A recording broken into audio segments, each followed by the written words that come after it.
We live in the easiest era in human history. Every problem has an app.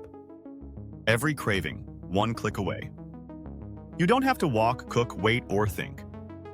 But here's the paradox. The more comfortable life becomes, the weaker we get. You feel anxious, restless, unmotivated, not because life is hard, but because it's too easy. Comfort has stopped being relief. It's become a trap. And the longer you stay in it, the less alive you feel. This is the cost of comfort. And it's the reason you can have everything and still feel empty. The birth of the comfort economy.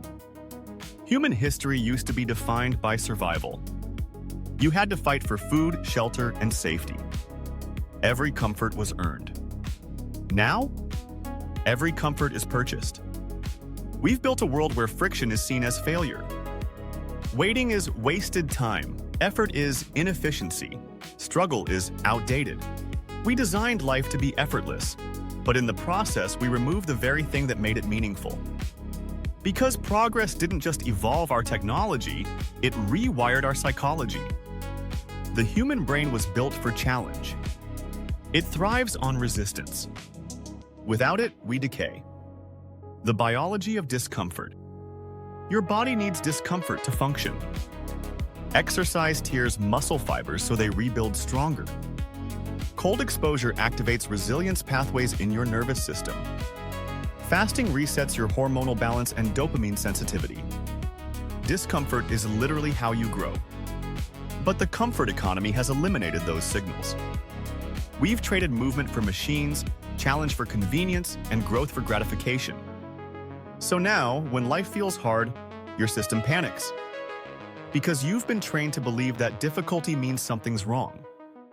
But difficulty is how humans evolve. Without it, you're not living, you're maintaining. Comfort as a drug. Comfort isn't just convenient, it's chemical. Every time you choose ease over effort, your brain rewards you with dopamine. Skip the gym, scroll instead, instant hit. Order food, dopamine. Watch one more episode, dopamine. But just like any drug, the dose stops working. You start needing more comfort to feel the same relief in. You're not addicted to pleasure, you're addicted to avoidance. Avoiding discomfort. Avoiding silence. Avoiding yourself. And when comfort becomes the goal, your potential becomes the sacrifice. The soft generation paradox. We tell ourselves we're more advanced, more evolved, more capable. But deep down, most people can't sit in silence for 10 minutes without distraction. We've built strength in technology, but fragility in spirit. We've never been safer and never felt weaker. Think about it. Your ancestors endured hunger, weather, war, and still found meaning. Today, a Wi-Fi outage feels like an existential crisis. The smallest inconvenience feels like pain because our threshold for discomfort has collapsed. We call this progress. But progress without resilience creates people who can't handle life. The hidden cost of ease. Every time life gets easier, something inside you quietly atrophies. Convenience robs you of competence. Food delivery kills cooking skills. GPS kills navigation instincts.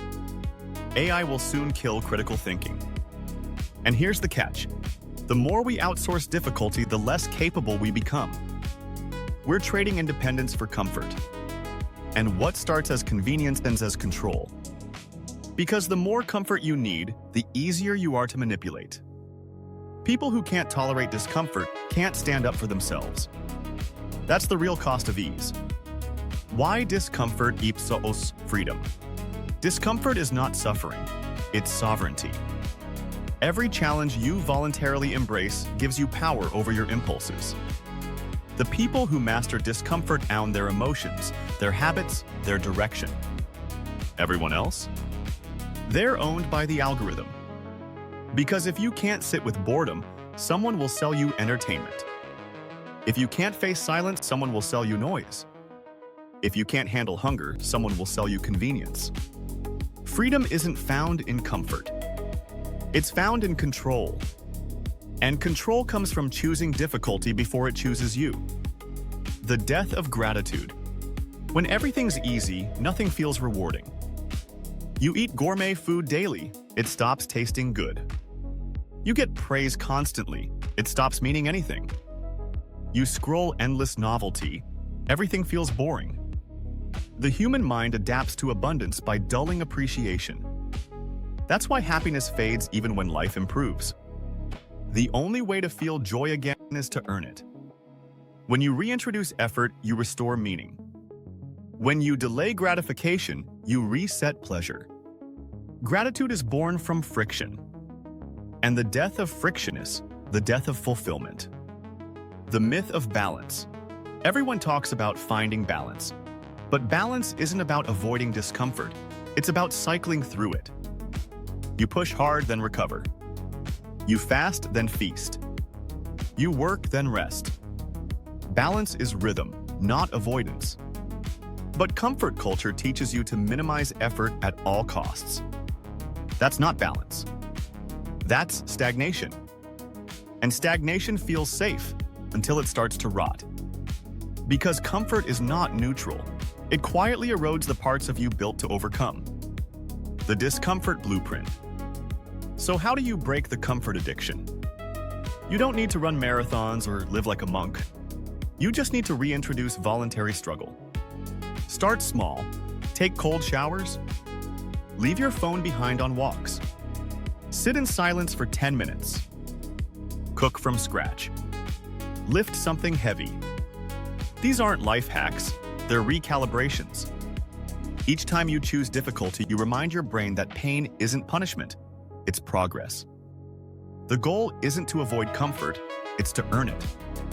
Reframing progress. Real progress isn't about how much easier life gets, it's about how much stronger you become. We used to build technology to serve us. Now we build it to replace us. But you can't automate resilience. You can't outsource courage. You can't shortcut fulfillment. Because fulfillment lives in the gap between desire and effort. And when you remove that gap, you remove what makes you human. The rebellion of hard things. The world tells you to take it easy. To work smarter, not harder. To find hacks, shortcuts, optimizations. But if you want to feel alive again, do something that scares you. Run in the rain. Start the project. Wake up early. Push yourself. Because comfort isn't freedom, it's sedation. And the people who stay comfortable never discover how powerful they could have been. So choose hard things. Because the hardest parts of life are the only parts that make you grow. The return to real living. Every generation before us dreamed of comfort. Ours has to learn how to survive it. Because when life gets too easy, we stop evolving. Your peace won't come from avoiding effort. It'll come from earning it. Stop chasing comfort. Chase capability. Because the more capable you become, the freer you feel. The goal isn't to live comfortably. It's to live completely. That's the real cost of comfort. And it's a price we can no longer afford to pay.